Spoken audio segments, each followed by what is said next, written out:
you can see the difference between a real cigarette and marijuana. And there'd be no En mistaking el mes de the agosto texture de or content 2017, if Canadá you were to handle it. introdujo una nueva forma The de darker one has been identificación en los rolled in wheat pasaportes straw y paper. documentos In gubernamentales. most of the reefers, a Esta double categoría, thickness of paper is denominada used. como X, Now, indica la in ausencia de the afinidad de language the género. addicts use Su among themselves, propósito es proteger los marijuana derechos is de los referred ciudadanos to al as Mary preservar la Jane, libertad de pot, decisión. Sin weed, or embargo, tea. They existen never say ciertos to each conflictos other, legales, let's los smoke a cuales marijuana evitan el cigarette. implemento de esta They ley say, en let's diferentes turn on, áreas. or let's blast a joint.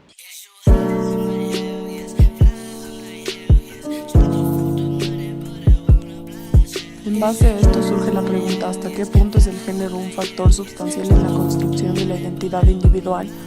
A partir de la pregunta de conocimiento será posible interpretar la relevancia de la identificación de género y los conflictos que esta implementación provoca en el sistema. Todo esto se realizará mediante el análisis de las siguientes áreas de conocimiento: filosofía, donde la forma de conocimiento es la percepción; lengua, donde las formas de conocimiento son lenguaje y percepción; historia, donde las formas de conocimiento son memoria y razón; y finalmente biología, donde la mayor forma de conocimiento es la razón.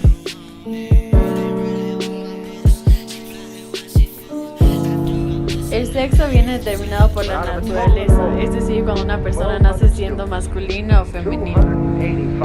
Por otro lado, el género puede ser manipulado, cambiado o a través de la percepción se puede determinar si una persona es mujer o varón. La identidad sexual de un individuo está determinada en gran medida por el otro sexo, tanto por el contraste como por el reconocimiento propio. Freud afirma que el ser humano está movido por el deseo y es conducido por la pulsión sexual. Esto está presente en el comportamiento de los niños y niñas cuando el reconocimiento de la primera figura sexual está representado en sus padres. Los conceptos primarios de la sexualidad se encuentran en las etapas tempranas de formación, es decir, la construcción del pudor o la experiencia sensual, determinada por la relación frente al sexo, son características presentes en la construcción de la identidad del sujeto. El desarrollo de esta identidad sexual del individuo avanza más allá de las etapas iniciales. Así, el sujeto sigue construyendo su sexualidad en la pubertad a través de experiencias distintas a las que tuvo cuando era niño, pero que, en cierto sentido, responden a esas experiencias anteriores, por lo tanto guardan relación. Así, el sujeto está permanentemente enfrente a los dos sexos, a la bisexualidad latente en el proceso erótico y en el reconocimiento del deseo, en la elección de objeto. Sin embargo, esta no determina la condición del género, ya que el género es una libre determinación y la elección del objeto no es voluntaria. La pulsión sexual y el erotismo son ejemplares de impulsos de que se dan sin la necesidad de que el individuo tenga reflexión sobre ellas. A diferencia del género, y en este caso el género X, la libertad de aceptación de esta denominación es una de las más fuertes, porque parte de la búsqueda de una identidad. Se podría considerar que es un concepto cartesiano, ya que se construye desde el principio de la conciencia. En este punto de vista se podría concluir que la individualidad se establece en el yo consciente y en la relación del individuo con su exterior. Para examinar cómo la condición humana está asociada con la formación de la identidad sexual y la de género, con respecto a las deducciones de Sigmund Freud y el cartesianismo, apliqué el área de conocimiento de la percepción.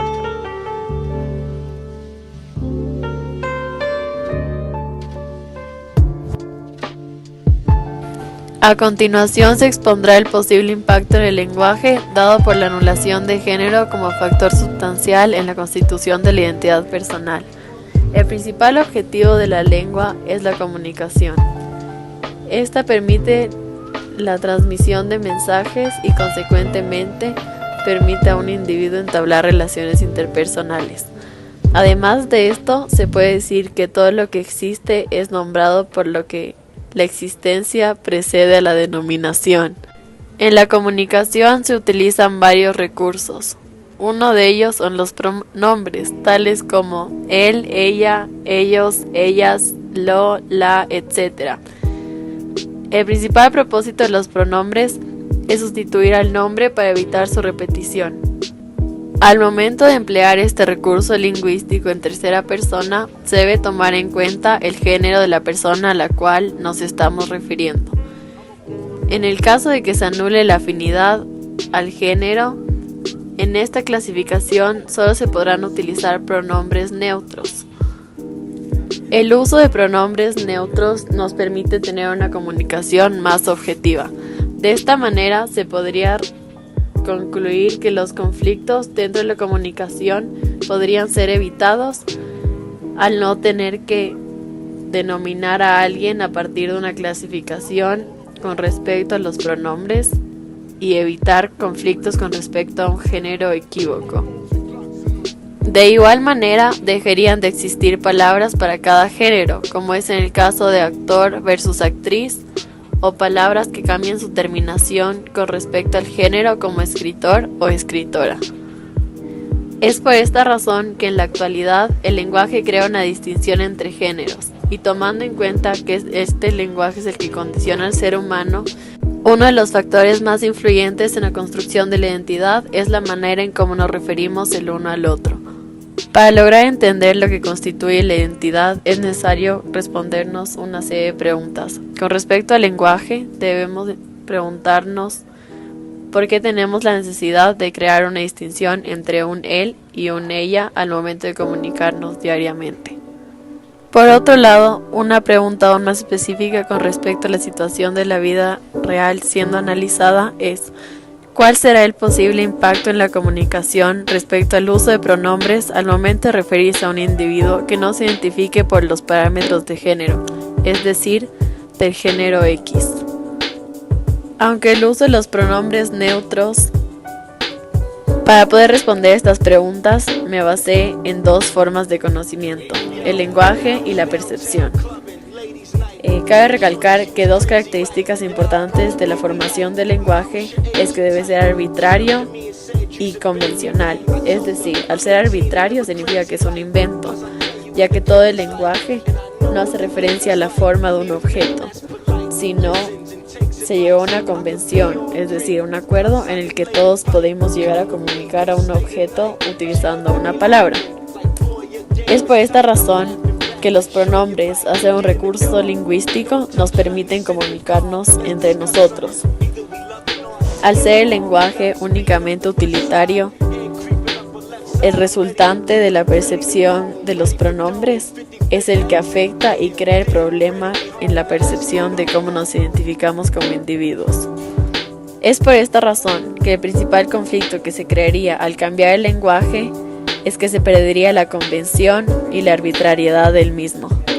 Por otro lado, un factor positivo que crearía la transformación del lenguaje, se crearía un espacio seguro para todos los individuos que no se sientan afines a un género en específico.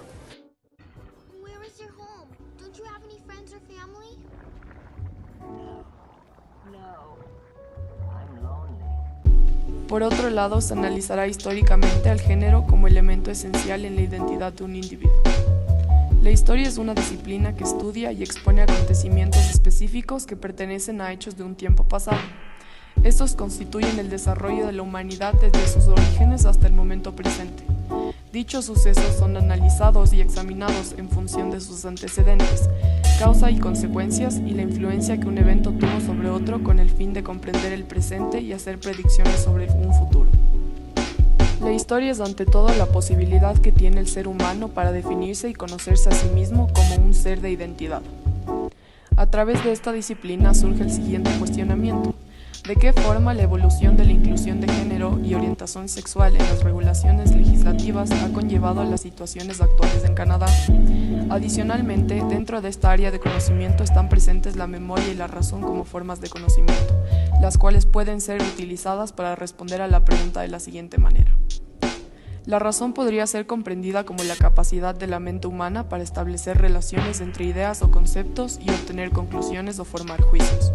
Por otro lado, la memoria podría ser definida como la capacidad de recordar, lo que implica una imagen o un conjunto de imágenes de hechos o situaciones pasados que quedan en la mente.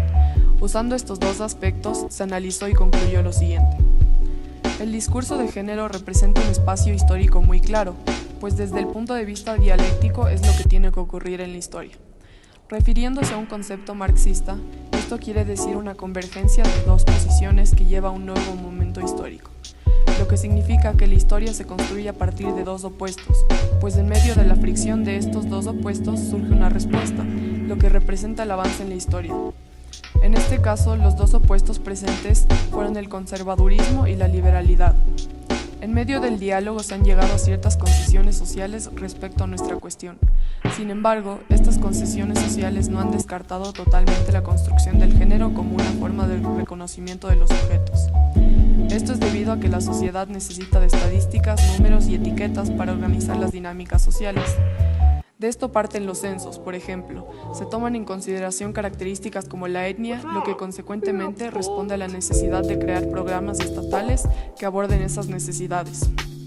Estas organizaciones sociales se evidencian en el mundo clásico, ya que dentro de las sociedades las mujeres cumplían ciertas funciones y los hombres otras que, según muchos, permitía que la sociedad se organice mejor.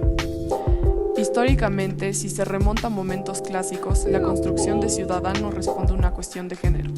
Es decir, en el mundo clásico de Grecia, Platón y la República, aparte de ser un aspecto filosófico, también es histórico, reconoce la ciudadanía como un derecho del hombre. La ciudadanía otorga ciertos beneficios, siendo esta la capacidad de decisión dentro de la República el más prominente.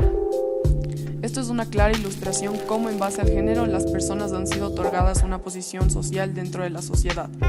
Entonces, si se hace un rastreo histórico, se puede afirmar que el género ha construido la identidad en varias sociedades. Además de esto, no solo se ha construido el rol de una persona dentro de una sociedad en base al género, sino que ha determinado su condición de sujeto. Mientras que el rol de un individuo puede ser justificado mediante muchas razones como la capacidad singular que uno posee, la construcción de la identidad en base al género es indiscutible. No obstante, esto implicaría pensar de una forma muy binaria, implicaría en la clasificación de blanco y negro. Estamos en un momento histórico en el que pensamientos como tales ya no son válidos debido a que hemos empezado a preocuparnos por la presencia de los marginados. Alguien siendo asignado en una sociedad por un atributo físico visible que decide no corresponder a tal clasificación, eminentemente se vuelve un marginado. Por lo tanto, la funcionalidad deja de ser válida en el momento en el que se toma en consideración a los marginados, pues la noción de que la individualidad es la forma en la que debemos relacionarnos comienza a crear brechas que destruyen la generalidad impuesta por la sociedad. A partir de una etiqueta de género que antes estaba determinada por la obviedad o por una condición física, se definen roles. Evidentemente, el aparecimiento de estas formas de reconocerse sin estar determinado por la exterioridad de la condición física de uno presenta problemas. Se evidencia la incapacidad de identificar a alguien en base a su exterioridad, lo que supone un entramado muy distinto de las dinámicas sociales. Esto quiere decir que anular el género sería la destrucción de un sistema de organización social que ha sido usado desde el inicio de los tiempos. De esta forma, la importancia de los roles sexuales son reflejados en la propia personalidad del individuo en cuanto a las relaciones grupales y sociales del mismo. La autoestima, las relaciones sociales, políticas y económicas están en gran medida influidas por los roles sexuales, pues la sociedad depende de ello. No obstante, destruir al género como una base constitutiva de la identidad evita la creación de marginados dentro de la sociedad. Hablando en términos biológicos, el cambio de género se basa en el proceso quirúrgico mediante el cual los homosexuales armonizan su sexo anatómico con su identidad sexual.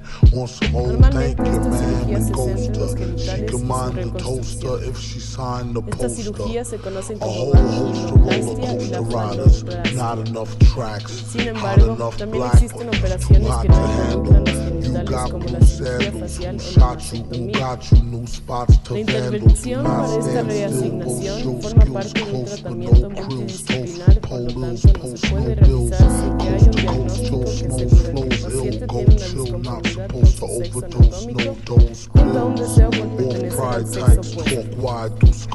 Además debe haber una falta de comportamiento sexual, de anormalidades físicas y de indicios de esquizofrenia.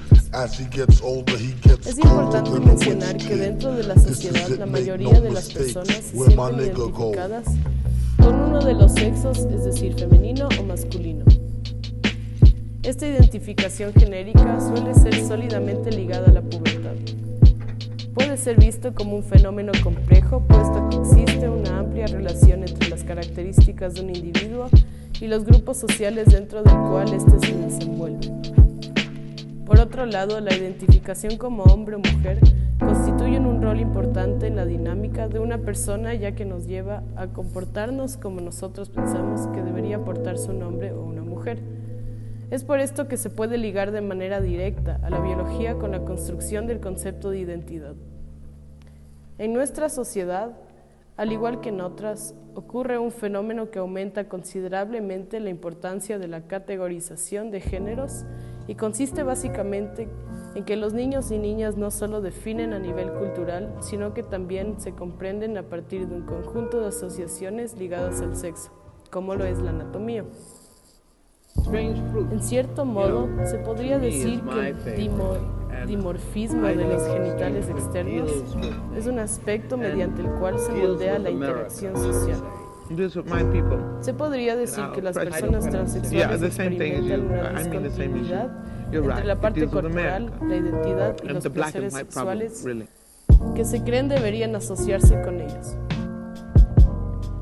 Los sentimientos de alienación producidos por esta relación entre partes corporales y significados de género normalmente se presentan como un juego de nociones dicotómicas entre mente y cuerpo. Al hablar del deseo de un individuo de cambiar de sexo, la gente como los transexuales insisten en que es una cuestión de identidad, más no una búsqueda de placer sexual. Para ligar las ideas de identidad y los hechos en biología, utilicé el área Para ligar las ideas de identidad y los hechos en biología, utilicé la razón como área de conocimiento.